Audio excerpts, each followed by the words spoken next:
It's Wrestling Wednesdays, like it is every Wednesday in the winter. Gary Althiser joining us at the top of the show. Scotty mentoring the athletic studios as well. Going to have a fun time. And we promised you guys that we would get guests for Wrestling Wednesday, and we are delivering. We are joined by wrestler from Salem, Brittan Allen. He won the 138 division of the United tournament over the weekend. We brought him on. We bring on champions here on Running Point. Brittan, thank you so much for joining us today and coming on to talk a little bit about your season and your career. Yes, sir. Thank you for having me. You got it. So I guess the first question is this weekend. What was working so well for you? You won the 138. You went 4-0. Big weekend for you. Talk about it and what was working so well. It's a bunch of different factors that come into play. We had a great week of practice, my team and I, and it's just like it's a whole bunch of factors. I have great teammates that have great support in me, and they're always there in my corner when I need them. They push me in practice, which is a great thing to have because even when I'm slacking, they make sure I'm doing good. And our coaches just prepped us well enough for the tournament. He's always making sure we're doing our best and gave us a little pep talk Friday night about it before we went, and that really gave me a little fire in the spirit to do it. So, Britt, you won 138. I believe you guys won 130, 126 as well. Kyle Burt and Will Harmon. Are those your main drilling partners in practice? No, my main drilling partner would be Carly Stith. She's one of our girl wrestlers. Me and her have been drill partners since I want to say my sophomore year, her freshman year, so almost 3-4 years now. But I do drill a lot with Kyle and Will and Aiden Stecker a lot in practice to make sure I get better because those are some of the better guys in the room with us. Yeah, Kyle was a state qualifier last year. Will's a freshman, but he doesn't look like a freshman when he wrestles. So with you guys being the 3 consecutive weights, I'm sure in the room it's probably a battle every day. Yeah, definitely can be a challenge in the room because if you're not going 100%, you're not winning at practice because they're always working hard, never slacking around. I never see them messing around, always getting to the point, making sure that the job gets done. You brought up your teammates in the last question, and obviously the whole team had a big weekend at United. You guys took first place as a team. Talk a little bit more about this room and this wrestling room and the relationships you've been able to build inside the locker room and what this team means to you specifically. All right. Well, I've been a part of this team for the last 4 years now. Well, 5, including my 8th grade year when I first moved here, and they brought me in, and I still wrestle with a few of the guys from my 8th grade team, like Xavier Hansman.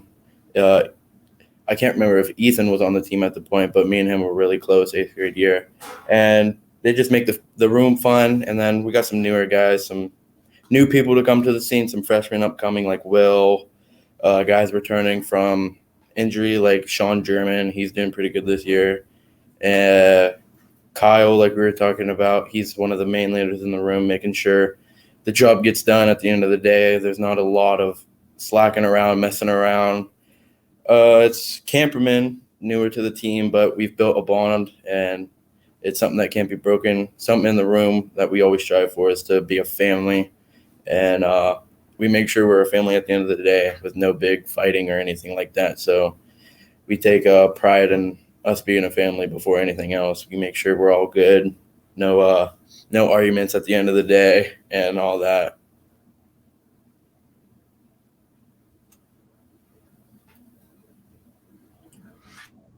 You guys won the tournament. Scored. I'm looking right now, 261 points. That's a lot of points for a one-day bracket tournament. Were you guys coming in with some goals this year to win? To win a couple of these tournaments? You have this one circled as something a goal you want to accomplish as a team. Yeah, our coming into the season, our goal was to win this tournament for the 5th year in a row, which is always a goal for us to win it.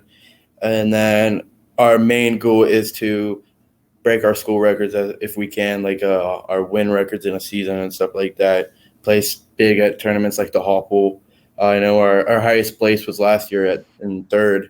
We're looking to strive bigger and better than that, going for the 1st place this year, which I believe is obtainable with the guys we have on our roster and our lineup like that and all that. It's our biggest goal is to win as a team, lose as a team, and make sure that we get the job done and do set records for the school. Always looking to improve and having a better record than we did the previous year. But our highest priority goal at the moment would be to make sure everyone's healthy for like sectionals and districts and all that. Yeah, Brittan, I had one question for you. I just wanted to know from you. I was just curious. You talked about these last couple years. What's one thing you've learned mentally from a mental perspective that you've gotten better from, and then one thing from a physical perspective as well? One mental thing I would say I've learned from these past few years here at Salem Wrestling was it's not always about winning. I've learned that from my football coach and my wrestling coach. But my football coach, Coach Johnson, he taught us to win as a team, lose as a team, no matter what happens. Hold your head high and stuff like that. I used to be a really sore loser, so it'd be bad when I did lose, but our coaches now, like Coach Hart and his son, have taught me and shown me how to be better at that, I guess, not to like throw a fit, to say, not throwing my head or anything like that. Lose with pride, win with pride is what they tell me, and I follow that every time I'm on the mat. And then one physical thing I've learned from these past few years would probably be that it doesn't matter if you're the strongest guy in the room or the strongest guy on the mat. The guy with the best technique and works harder than everybody else is going to win the match. You could deadlift, bench, and squat 500 pounds in those separate categories, and you could still go lose to a guy that barely even squats 250, because it's all about the technique in this sport is what my coaches have shown me, and I try to strive to have some good technique, improve it every day while I'm in that room. So that's what. You brought up some team goals earlier that you guys have set this year. What about your personal goals that you set for yourself in this season that you wanted to achieve yourself? Some of my personal goals would be obviously to make it to state. Last year I went 2 districts. I went 1 and 2, I believe, and I'm looking to do a lot better than that this year, my senior year, and hopefully I could take a place at state if I can. But some other goals I would have is probably have a real undefeated record. It's a goal I would like to have too. I know last year I was, I think, 27-10, I believe. I'm looking to take those losses off and out into the win column, try to have that perfect season. But there will be some bumps in the road to that, and I look forward to seeing what comes. So I was checking out rosters from all the schools around the county. It looks like you guys have the biggest roster in the county. You have like 35 kids on your team. How does that make the wrestling room, for practice every day? Where, it's a full. I'm sure it's a full room, and if you've got 30 plus people in there every day grinding it out. What does that make the atmosphere like in your room, having that many people on the team? Well, when I first started, we had, I want to say, 22 kids. So, like my freshman year, we didn't have a lot. And then we had some guys who were out because of grades or injuries. So the room was dimming down at the beginning of my wrestling career here. But it definitely makes you feel like you've accomplished something, because our coaches tell us, try to get people out. No, even if they're bad, we can still use them. And he always wants us to recruit people. So when you see that many people in the room, it definitely makes you feel good about yourself, because you have more people in the lineup giving you a better chance. Because at the beginning of the year, we didn't have a 106. So we were losing 6 points off the bat in every match we went to. And our coach told us we need to find a 106. So the team, I know Kyle, Stecker, me, Joey, and Will, we were all trying to find somebody. And one day we saw a kid going to the weight room to lift some weights, and we asked him if he wanted to wrestle, and he said, why not? And now he's our 106. Newer guy to the team, but he's improving a lot, and seeing that many people in the weight room or in the wrestling room brings a good feeling to you because of what you came from going from 20 people to 35 in a matter of 2 years is an amazing feeling. I'm kind of interested in what went into the pitch to bring guys in. Like, what is your biggest pitch recruiting to the guys inside the Salem locker room to say, hey, come join the wrestling team? Well, when we recruited people, it wasn't really in the locker room. We were mid-practice. Like when we got our 106 and our 120, we were sitting there practicing. We were probably 10, 20 minutes into practice, and there was a group of 3 people going up to the weight room or walking home. I can't remember which one, but I looked at them and a few of my teammates looked at them as well, and we were like, "You guys want to wrestle?" And they didn't give us an answer, and we just kind of like pulled them onto the mat, and they liked it, so they stayed. So there's no really like process into asking them, but that's what we did with those. Our process, I'd say our main process would probably be going around the school, asking people if they like wrestling, and if they give us a solid answer, we'll ask them if they want to try out or not. So obviously it's your senior season. How much have you been trying to take in everything, realizing that, it's your last year to represent Salem. It's the last time you get to wrestle in that gym. How much have you been trying to take in everything and try to treasure every moment you have this year? I try to take in every moment I can, considering it's my last year. Like even at practice, when it's tough and we're running and it's so hot and I want to go home, I still cherish those moments. Or when I'm cutting weight to make weight sometimes, and I hate it, but I cherish that moment because during football season, I didn't look at it that way, that I would never play on that team again until the final moments on that team. It really hit me, and something clicked in my head, and I just started to think about cherishing every moment I have on that mat, because wrestling is my main sport, and I love it to death. I've been wrestling for, I think, almost 13 years, 12 years now, since I was 6, and it's one of my favorite things to do, so I'm trying to cherish every moment I have with it while I can. That's exactly how you get guys out for the team. You just got to talk to people. It's amazing if you just walk around the halls and talk to people, how many kids will just come out and haven't given it a try because no one's brought it up to them. It sounds like you guys are doing the right things to get the people in the room, and it looks like by the scores of this last tournament, things are coming together for you as a team. So I know that you say you want to go to state. Are you shooting for 100 career wins now that you're a senior? Most definitely I am, but there have been some patches in the road where I don't think I'm going to be able to conquer that, but I'm going to try with all my might to get that goal, because we still got a few tournaments left. I know the Jackson Milton, Cuyahoga Falls, we have the Hopple. So those are some of the big things where I can get a big chunk of those wins I need. I know I'm sitting at like probably around 40 to 60 wins right now, so it's definitely obtainable at the moment if I can just maintain my weight and stay on weight and wrestle. All right, Brittan, before we let you go, I want to give you the chance to thank your support system and all the people that are in your corner and have been in your corner throughout your whole career.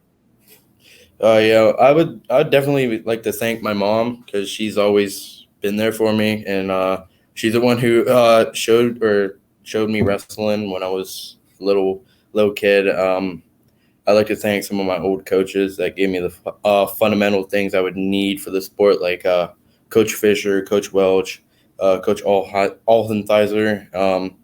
My new coaches, I'd like to thank my grandma as well, any really family to me, and some of my teachers here are big supporters of us, so I'd like to thank them too, and anyone really at Salem, because we like to support each other in whatever it is. All right, Brittan, thank you so much for taking the time to join us today. Loved hearing from you, and we look forward to covering you the rest of the year. We wish you the best of luck, and we'll talk to you again real soon. Yes, sir. Thank you.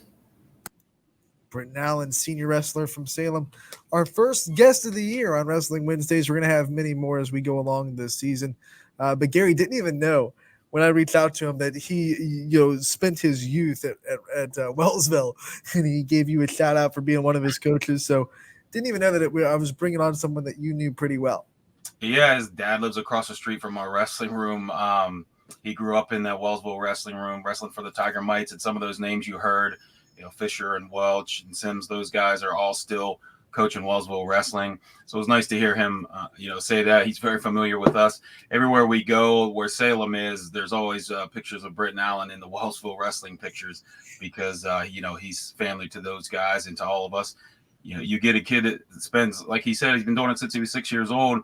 So I believe like he said, he moved in 8th grade. So you got 7 years in that room. He's a very familiar face, and it's good to see him continuing with the sport and doing so well. He's a very well-spoken kid. He's really grown up to a really nice kid. And I really hope he accomplishes his goals this year. That Salem team has really impressed me to score as many points as they did at that tournament, to have that many kids in the room. It's just nice to see. It's good for the county. With it, I believe there are 11 public schools in the county, and I think 9 of them have wrestling. I believe that Salem has the biggest roster out of all of them. So it's good to see them growing and continuing to flourish. All right, so let's take this time, go into the results that happened over the weekend. I know we just talked about Salem winning at United, but there were other schools that kind of put together a good tournament down there, but there were some other tournaments as well over the weekend that YSN schools participated in. What kind of things did you see this weekend that really stood out to you? Yeah, I'll just give you a quick rundown of that United tournament. Salem, of course, won it. United was 4th, Waterloo 5th, Canfield 6th, Wellsville 7th, South Range 11th, Palestine 13th, and Western Reserve 15th. Now, some of those teams didn't bring all of their guys because they have people out for various reasons. There was another a tournament, the Riverside Rumble, and let me pull this up real quick.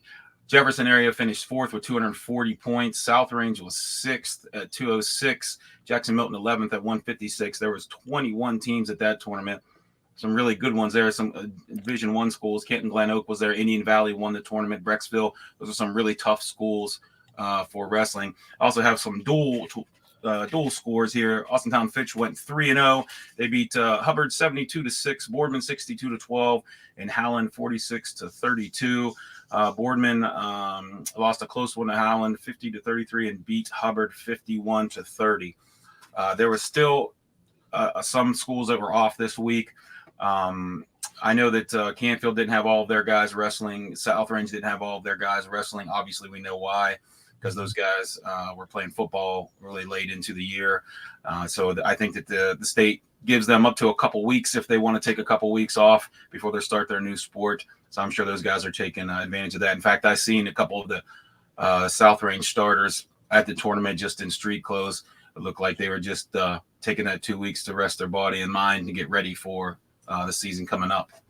We've talked about the transition between football for basketball, obviously, because basketball has been going for about 2 weeks, and there are some teams that either have been playing without a full roster or just said we have to postpone games just because we don't have the players to play because our football team made that deep run.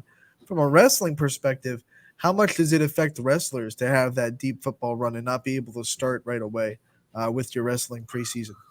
Oh, I mean, it makes a big difference. I mean, those guys, the South Range, Canfield guys, they missed basically a month of the season, that they couldn't be in the room getting ready. And it's one of those, I guess you kind of think of it like baseball, or it's a lot of repetition. You just need a lot of repetition to just kind of get into the groove of things. Of course, you can go out there on day one and wrestle, but to really be in the flow, you really need time on the mat, time to go through the moves, to drill the moves, to get your cardio. That's the biggest thing, is to get football shape is not wrestling shape. Okay. It's not even close. The difference, with football, you're playing about 6 seconds at a time at the most. With wrestling, you're going 2 minutes straight.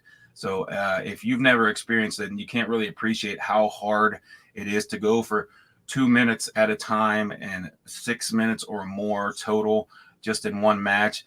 You don't think that sounds like a long time, but if you've ever been on a wrestling mat, you're in the third period or overtime, every second can feel more like 10 minutes, and that's not an exaggeration. So getting your cardio up and then getting, just getting the muscle memory back and getting your mind focused on being on the mat and transitioning from a team sport with equipment to an individual sport with nothing more than shoes and a headgear and a singlet.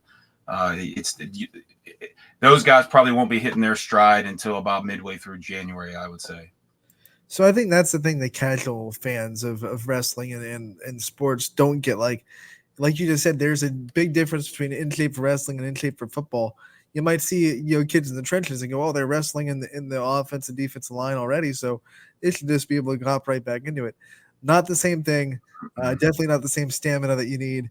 And I think it's important to let people know that like football shape is not wrestling shape, just like football shape is not basketball shape. Yeah, and it's not only that, you have to, some of these guys have to worry about their weight. So Right. when you're on a football field, you're not worrying if you've had a big Thanksgiving dinner at grandma's and ate 5 pounds of mashed potatoes. It's sticking all its water weight to you. You're just going out there and you're playing the game and you're just focused on your job. But with wrestling, you not only got to focus on getting your cardio built up and doing your job, you also got to make sure your weight's down. And so there's a lot more factors to it. But both sports, you have to be in a different kind of shape for both sports. But with wrestling, it's so much more about not only the mental aspect, but the just your wind. It plays such a huge role. All right, Gary. Also, we have the first week of our Baird Brothers Big Dogs of the Valley, and we have wrestlers in this list as well. I'll let you start about talking about your kid that's on there. Obviously, we see a Wellsville representative, and I know that makes you smile a little bit.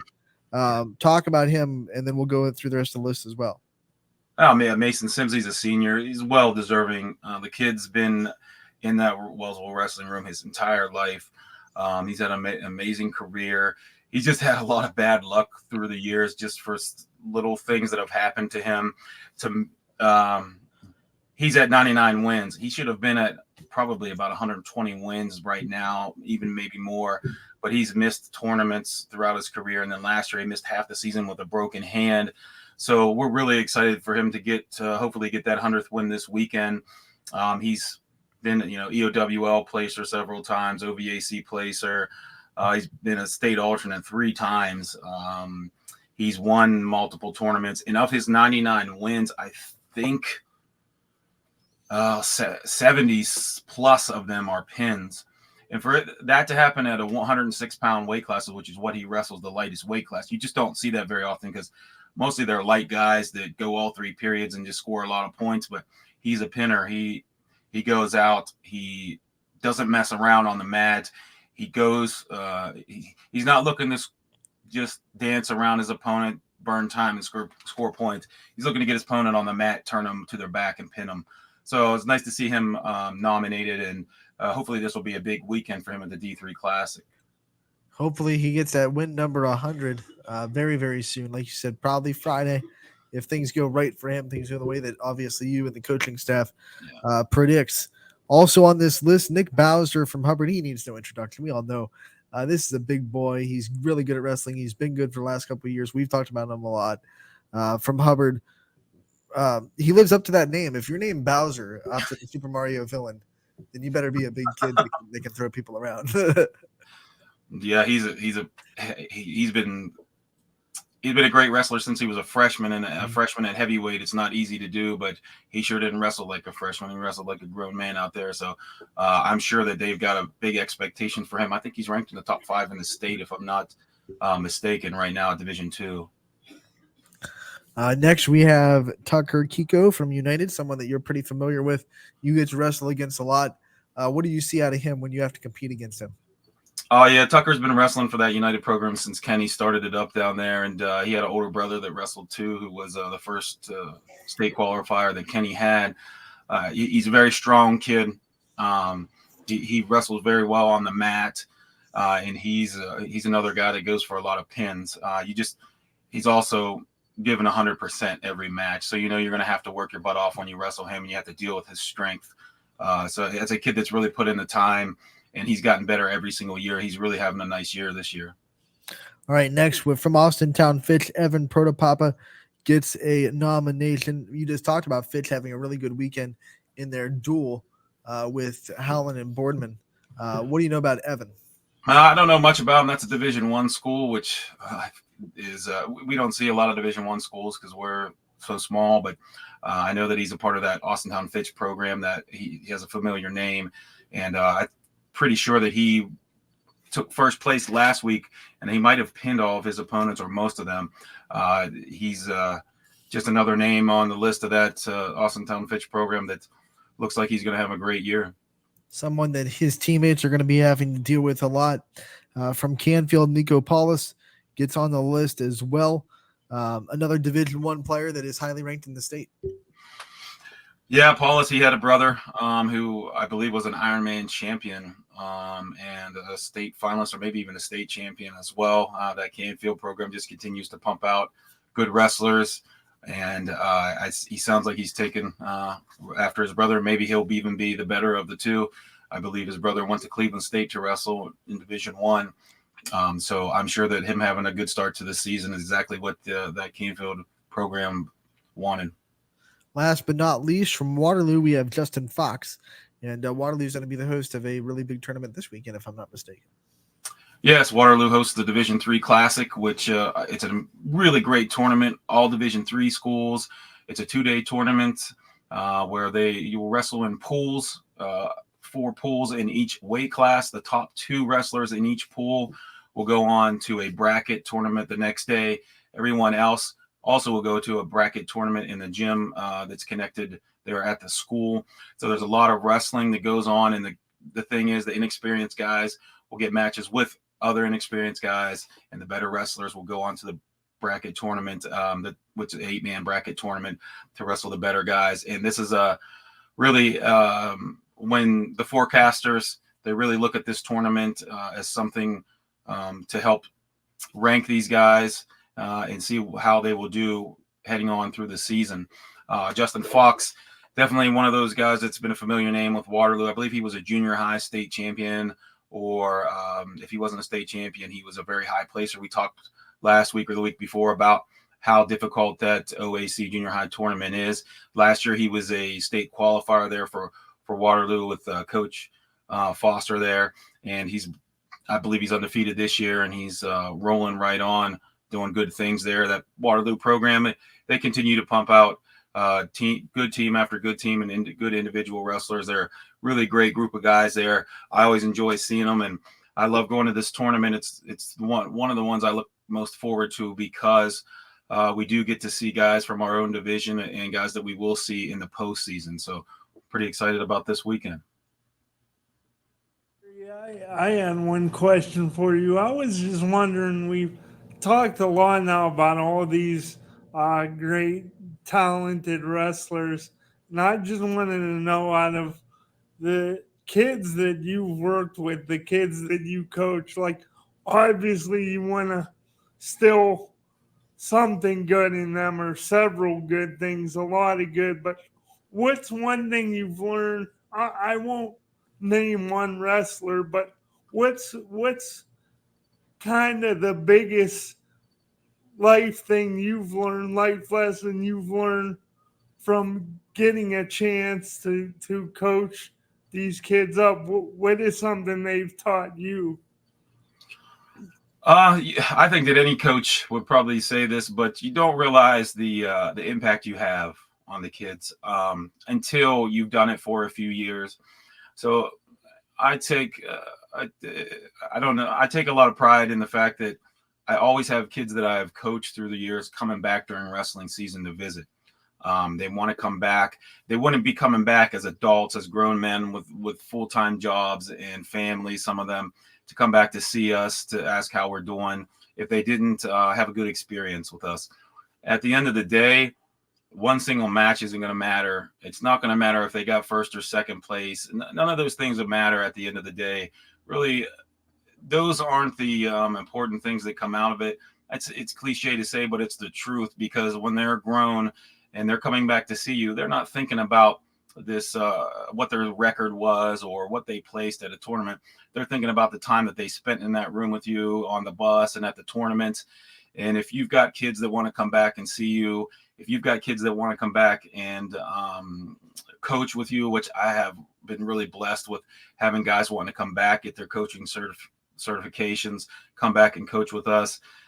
It's really taught me that in the grand scheme of things, your relationship with them, the example you set for them, and the lessons that you try to teach them while you're in practice and at these tournaments are what matter most. The wins and losses really don't. And as a younger coach, you kind of worry about the wins and losses, and as time goes on, you realize that those aren't the things that's going to matter at the end of the day. Not that we don't try to win every single match that we wrestle, but at the same time, it's not a big deal, but your relationship with the kids is. All right, Gary, we have a comment in the comment section from Chris Sigler, who is intricate in putting together the Wrestling Baird Brothers Big Dog of the Valley list. We thank him for his work for that. He wants you to quickly comment on the increasing popularity of girls wrestling. Obviously, now it'll be a sanctioned tournament as well on the girls' side as well as the boys. Oh yeah, it's been amazing. That's a great question, Chris. Yeah, it's been really great for the entire wrestling community from elementary school on through college and international wrestling. The sport has really exploded. Girls have really taken a great interest, and they've been, if I'm not mistaken, they've been responsible for increasing numbers throughout the country in the sport of wrestling. Kids are pulled in a million different directions these days. They have more options than they've ever had. There are more sports being added to schools on a yearly basis. I know swimming is growing, bowling is growing. These are all winter sports. So to try to compete with that, along with obviously basketball, and to have the numbers increase, I know they at least increased last year or the year before. I haven't checked lately, but around the country, I know that girls wrestling is a big part of that. And I think it's got a lot to do with curiosity. Not a lot of contact sports for girls. So, some girls, enjoy the contact sport just as much as the boys do.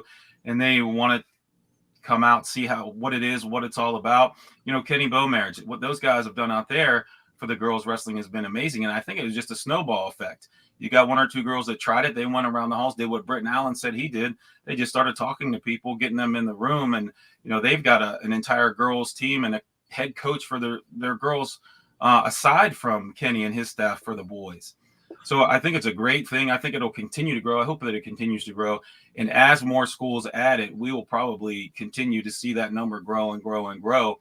And, right now, there are all girls tournaments, just a handful here and there around the state, but we're probably going to see them popping up more and more, especially locally. And hopefully those things continue to snowball and the numbers continue to increase, and maybe that'll even get more boys involved. Who knows? We can talk about this more and more as we go on to more episodes of Wrestling Wednesday. I want to leave some meat on the bones for future episodes.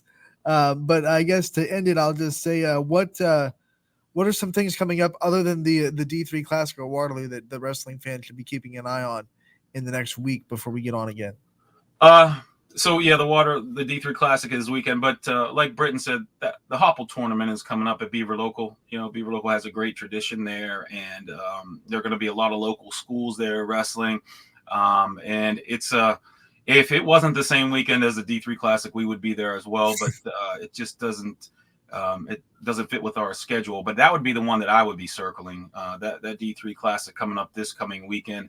And then most schools are off until that first weekend in January. And that weekend, I believe January 7th, the Jackson Milton tournament's coming up. That's the first one that comes to mind. And then in January, there's all kinds of stuff going on. The OVAC tournament, the big conference tournament in Wheeling, West Virginia at their arena there. The OWL tournament will be coming up. And then before you know it, we'll be heading to sectionals. Because there is that gap between now and the first week of January, I do got to ask one more thing, because Sure. We see some basketball teams, they'll take advantage of Christmas break. They'll travel down to maybe Columbus, or I know a couple of teams are going down to Disney, things like that. Are there events like that for wrestling that are reasonably close, that if you wanted to take your team down to, like, say a Columbus or say maybe a West Virginia or something like that, where a high school team wanted to take advantage of the Christmas vacation and the opportunity to travel a little bit, they could? Oh yeah, there are tournaments all over the place. Columbus, you could probably find, you hand pick whatever one you wanted to go to. But I know as far as like the out of state travel, you can go to an adjacent state without permission. But if you go anywhere outside of that, you'd have to get permission from the state to attend that tournament. And most of the December tournaments are considered holiday tournaments. That Malvern tournament on December 3rd was a holiday tournament. but closer. I think so. Christmas falls on a Sunday this year. That would mean the Saturday before would be Christmas Eve. Nobody's going to have a tournament on Christmas Eve, and it's not. You can't have a tournament during the weekday. The next Saturday would be New Year's Eve. New Year's, yeah, exactly. When it falls like that, when it falls Friday, Saturday, or Sunday, those 2 weeks are out as far as tournaments go. Now, St. Clairsville just popped in my head. They've always had one right around that week of Christmas, either the few days before, a few days after. The Knights Inn is a holiday tournament, is what it used to be called. I know that they still have that one down there, so that would be one for sure. Here, St. Clairsville, for me, is a 45-minute drive. For you guys there in Palestine, better add a half hour to that. But that would be one that pops in my head locally. All right, Gary, thank you so much for hopping on again for another week of Wrestling Wednesdays. We appreciate every week you pop on. Happy to get you a guest for the weekend, and we'll hope to get more and more guests as the season goes on. Thank you to Brittan Taylor as well for joining us and giving us his time. And if you're interested in Baird Brothers Big Dog of the Valley, the wrestling list, head over to ysnlive.com/bigdogs. Voting is unlimited, and you can vote as much as your heart desires until that poll closes. Thanks, guys. All right, you got it, Gary. We'll see you.